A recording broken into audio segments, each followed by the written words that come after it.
secret is I just smile and say, follow me. I'm sitting on top of the world, on top of the world. Life's too short not to really live. I got a big heart, I can let you in. I'm sitting on top of the world, on top of the world. On top of the world. I'm sitting on top of the world, on top of the world. On top of the world. People ask me what my secret is. I just smile and say, live for today.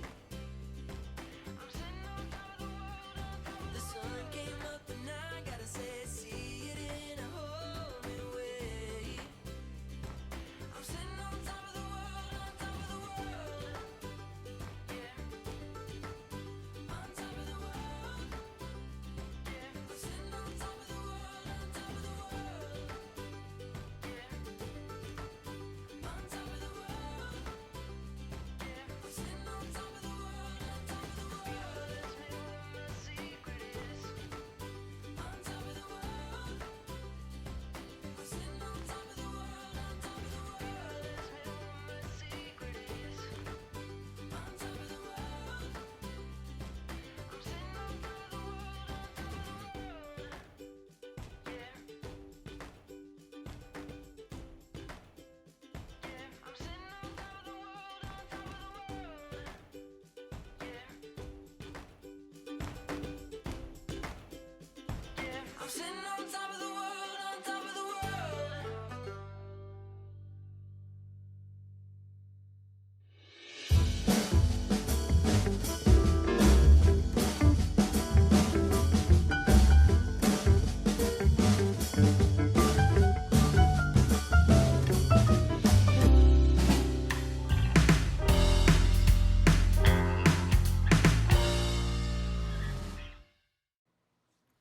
Hey guys, so this is Devlin, I'm Emily. and we are Tahoe Tour and Taste. And I'm gonna every time I have a problem looking at the camera, not looking at the monitor. So basically, for those of you who don't know what Tahoe Tour and Taste is, our business, we've always focused on cooking classes, bringing in really high quality products that aren't mass marketed, and helping people in the culinary industry and helping consumers.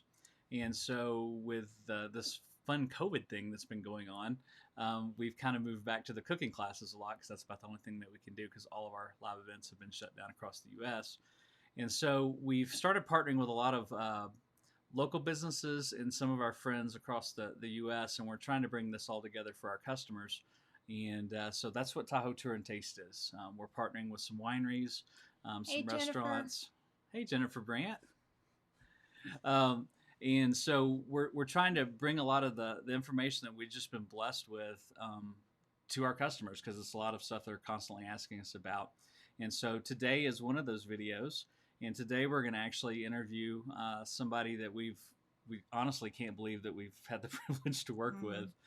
He's kind of a legend for what he does. And we've been able to partner with him, and he's helped us with a completely custom line of super high-end cutlery.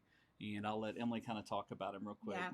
So we're going to be talking to David Yellowhorse today. He's a fourth generation Navajo silversmith. And most of you probably don't know, but Devlin and I love the Navajo reservation. We love the Navajo people. And so we are very, very honored and very blessed that David has agreed to partner with us to do some custom work on the Wolfe knife line, like Devlin said. So he's worked with Spyderco, he's worked with Buck, he's done custom pocket knives for them for years. And without further ado, here's David Yellowhorse. Now, he is on the reservation, so he'll be the first to tell you his internet's not the greatest, so he might be a bit choppy here and there, so y'all just bear with us. But here's David. There he is. Hi, David. Hello, how you doing? Good. Good I to hope see I did everybody out there. Yeah, I hope I did you justice when I introduced you. So, um, Oh yeah, you did a good job. hey, Excellent. thanks. All right. So we're going to kind of jump into it. So when did you first start customizing knives? Well, I started customizing knives in 1978. Uh, Purely by accident. It was one of my own knives. Cracked a handle on it and was going to glue a piece of wood back in, and ended up working through the night and pried the rest of the handle off. Put some of my stones in there that I have scrap pieces, and I liked it. Other people liked it, and it's taken off from there. And so you That's how worked it with got started. you've worked with Buck and Spyderco, is that correct? Buck, Spyderco, did a number of case knives. Did very well with probably one of my very first large companies I ever did business with was a company called Sharper Image, Okay. and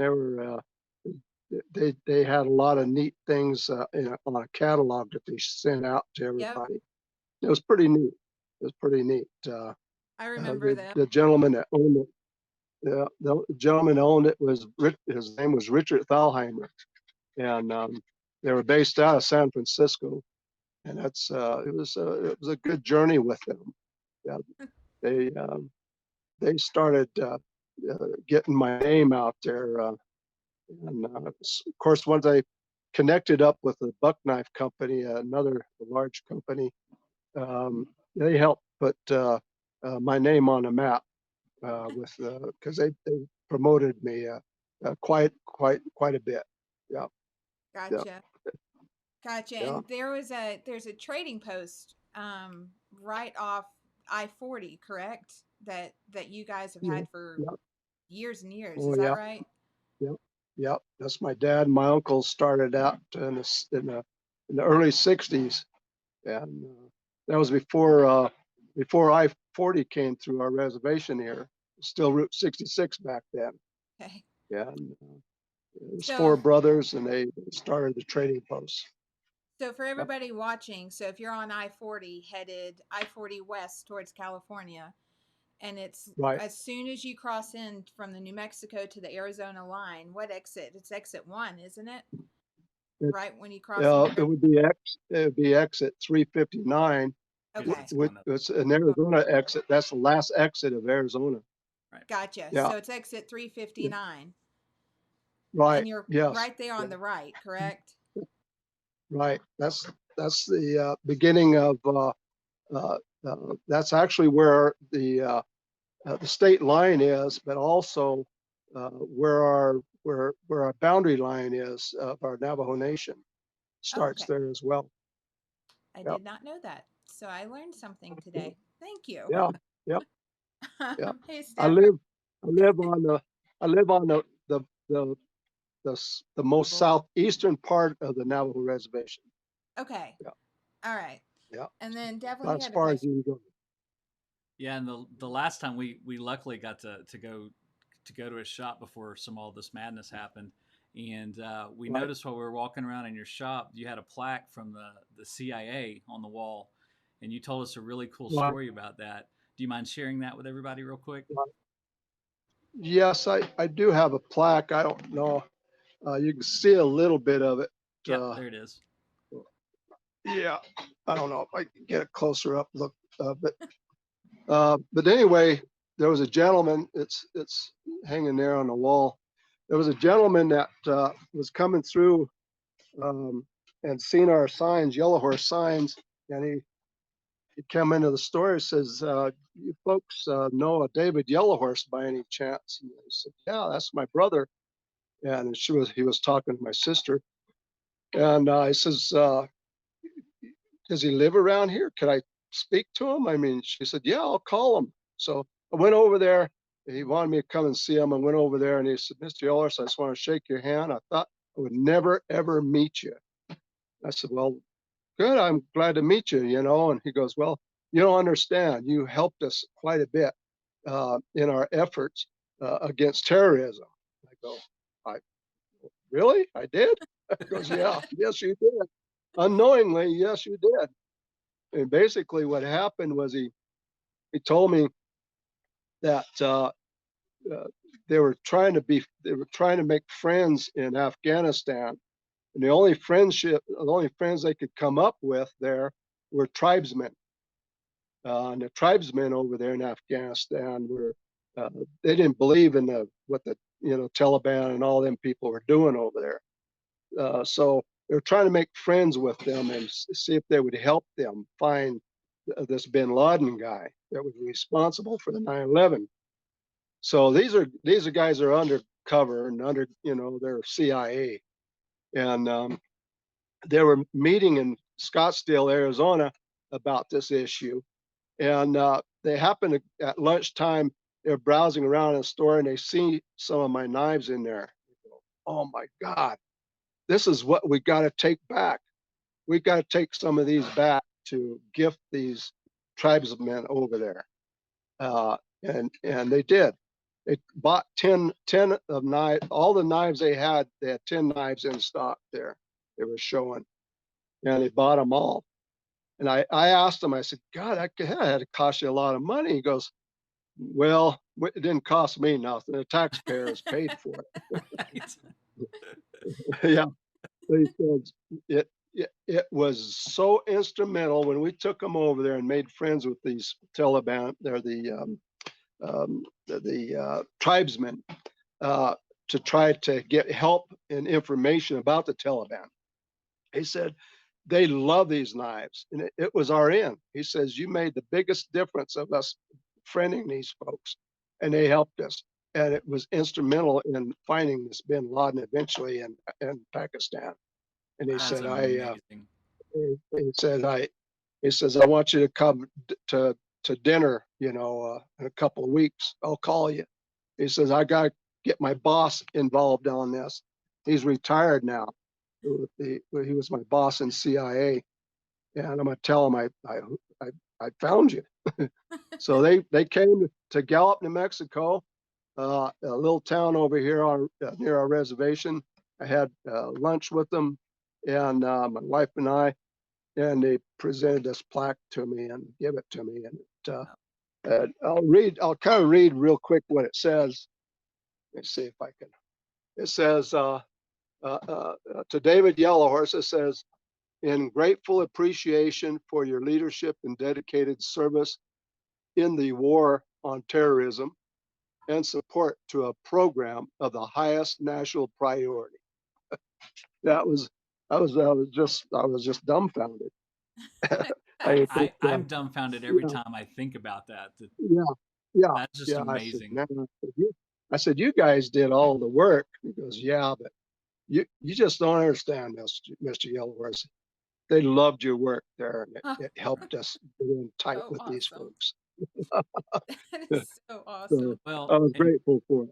And I can totally understand, because we are in awe of your work as well. Mm-hmm. And every time I look you. at it and people see it, they're just completely blown away by it. Yeah. Oh, So yeah. Devil and I have to tell you sincerely, we are so humbled that you chose to take on the Wolfe line and do some customization for us. So you just need to know that from the bottom of our heart. I know on one of them, and I don't know. So you did the paw prints. So I don't know if we get a close up. Okay. Oh, I'm the wrong way. I forget everything's backwards. Y'all kind of see how he did the paw prints. And then that's white turquoise that you put in there. Is that right, David? Yep. White turquoise. Yep. And then how do you do the paw prints when you do that inlay? Well, the first one I did for you, I did with a Sharpie. Right. And I colored it in, took a picture of it on Sharpie, drew it on there. I go, what do you think of this carving? Oh man, I that's actually like that. Yeah, so Danny's So got a picture of that. Yeah, hang on. Danny's got a picture of the one with the Sharpie. There it is. There it is. Yeah. So that was That's our the proof one picture. Great. Yeah, that looked pretty good. It did. So after I did the Sharpie, I was wondering, well, how am I going to put this in there? So what I did is the first ones I did by hand, and I paste a piece of paper on there and I carve it in there by hand, and that got me through one or two of them. But I soon found out that there's got to be a better way, because this could get real expensive. So I do these with with my laser now, and it works really well. Yeah, Outstanding. takes a little bit to cut into it, but it's okay. Yeah, that's We awesome. super appreciate it. The other one we have is Yeah. remember your chef's knife you did? Okay, because you on Yes. this one you did Yeah. some of the metalworking. And then Yes. you say that right there, and I don't know if they can see that. That represents the Sure. mesas on the Navajo net res. Is that right? Yes. That basically those designs that I do have a lot to do with interpretations of rug designs, what they call the two gray hills designs, which are a lot of stair stepping on them, and they have a lot of stair step type designs. Okay. And I call My the sister just rug weaving designs. okay. My Yeah. sister just sent me a two gray hills rug. So, um, Yeah. and then Yeah. we have a Well, ganado red. then you'll know that. Yeah. Yeah, yeah. Yeah. So you take some of the And things that's that all they done. do. Yeah, It's go all ahead. done by hand. I use a small it's like a Dremel tool, but a high speed device. It's called a Fordham drill handpiece, and all that's hand textured in there on the ones that are textured like that. That's amazing. Yep. So, and this will be. I feel like I'm taking over. Go ahead, Ben. Do you have any questions? I'm the one who has the questions on my phone, so that's why Yeah. I'm taking Yeah. over. Well, and really, the last question we kind of had for you was, what do some of these designs mean? And so we kind of went through this on the very end of the handle here. That's the stepping, and so the mesas on that. Right. Um, Right. Can you tell people, because we talked about Two Gray Hills, so, and thanks to my mom, I know what Two Gray Hills is in the Two Gray Hills Trading Post. We've been to it on the reservation. But can you Right. tell people what Two Gray Hills means, what it represents, some of the kind of It's Navajo? it's an area on our Navajo reservation, and these rug weavers that are from that area, they all weave their rugs in about the same fashion, and that's why that design would be called a Gray Hills design, or Gray Hills rugs. Yeah. Okay, and then a And ganado red. also, right, the herbs that they use for dyes, the herbs and roots, all those things um, originated from that area of Two Gray Hills area. Yeah, I that's did not why they know. got their name for their rugs. Yeah. Oh, didn't know that. The stones we use represent a lot of the four directions. Okay. For instance, the white shell stone represents the east. The white shell stone, like turquoise, represents the south, and then the black jet represents the north. And abalone, I don't know if you know what abalone shell. It's a real pretty shell. That represents the west. okay. Huh. That's four directions. Yeah. So, question, and this is not part of the questions on our list. Could you do a knife handle with the four corners Or the four directions. Yeah, or the four directions? yeah, it's possible. I think, I believe. Yeah, we just have to experiment and see Right. Because if that could be kind of cool. if we can make that happen. Well, and I've always been a big fan of abalone because they use that for the markers on my guitars on the neck for the Oh inlay. yeah, abalone and mother of pearl. You'll see mother of pearl on guitars Yeah. too. Absolutely. So Really that could be nice looking. we could come up with something there too. Oh yeah, yeah, We're giving you yes, more work. Yeah. Absolutely. Sorry. yeah, yeah, I'm like, go, David, go create something. And so just yeah. anybody that's Oh, looking that has it's questions about this, the paw print design over here we have available as sets and as individuals. And then we have some individual ones over here that have some of the black jet. We have some that just have the stippling on it. And these are all available individually. All of these are signed. So every single one of them will have a David Yellowhorse signature. And then the ones over here that are the individuals, these will also be numbered as well. So he signs It's each piece wonderful. and he numbers some of them. Yep. We Yes, decided they look not good. to They look yeah. good. when They they're look done. great. Well, we decided not Yeah. to number the white turquoise handles with the paw prints because Right. we collectively Yes. decided that's a design we don't ever want to get rid of. Yeah, we don't want that to be a limited Yeah. run. Right. Right. I don't blame you. It needs to be that way for sure. Yeah. We're going to have, yeah, in the future, we're going to have some pretty neat looking stuff come out, I think, as time goes on. And of course, when I have time to experiment, um, I always tell my wife I have to come down here to experiment, and she says, "Oh, you gotta go down and shop to lollygag."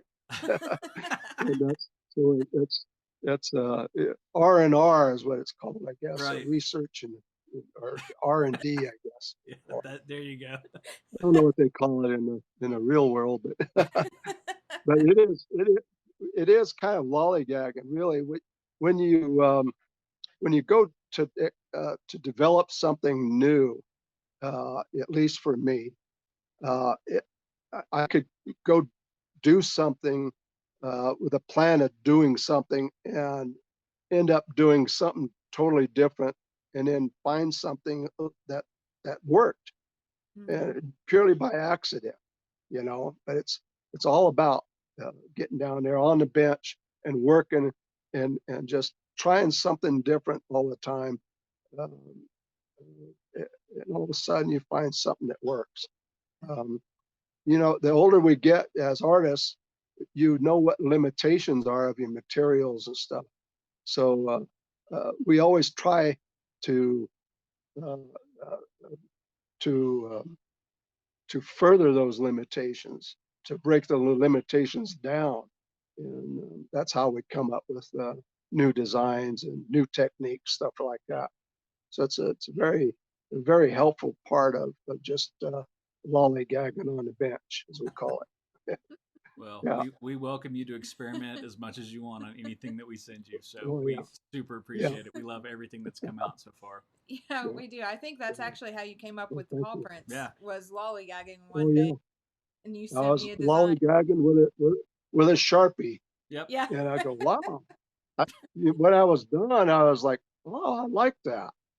I wonder if you would like it. So that's why I took a picture of it and sent Yep. it to you. Yep. Yeah. I think the Uh, last question I want to ask, and then we'll wrap up. Just for people who may not have been to the Navajo reservation, what would be some of the sites, places you would recommend them seeing, take in, just to really experience the culture? right. Yeah, it's difficult to get real heavily involved in the culture part. That there's many areas that you can get to talk to some Navajo vendors that might be uh, near some of these monument sites.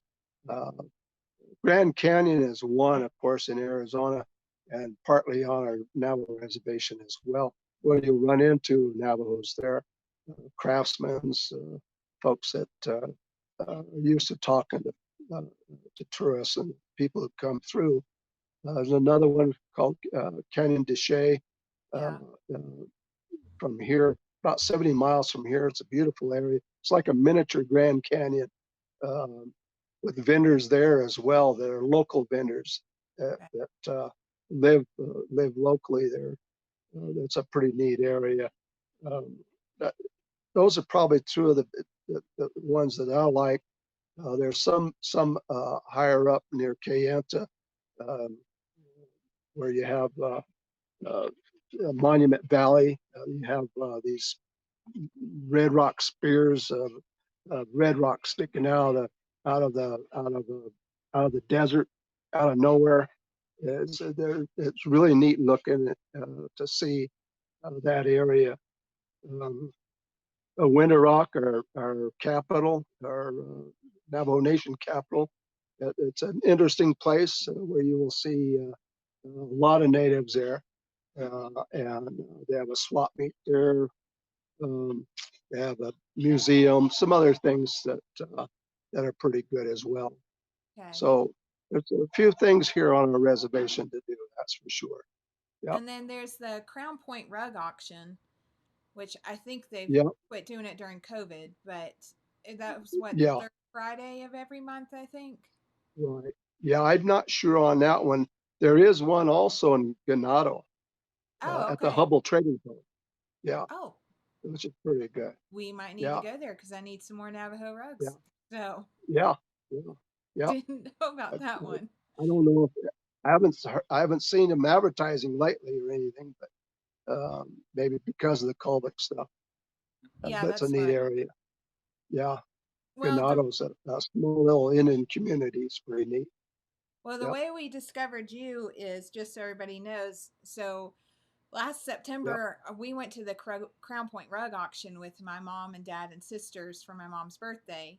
And right, when we left the rug auction, I thought, my goodness, how awesome would it be if we could have the cutlery manufactured on the Navajo reservation?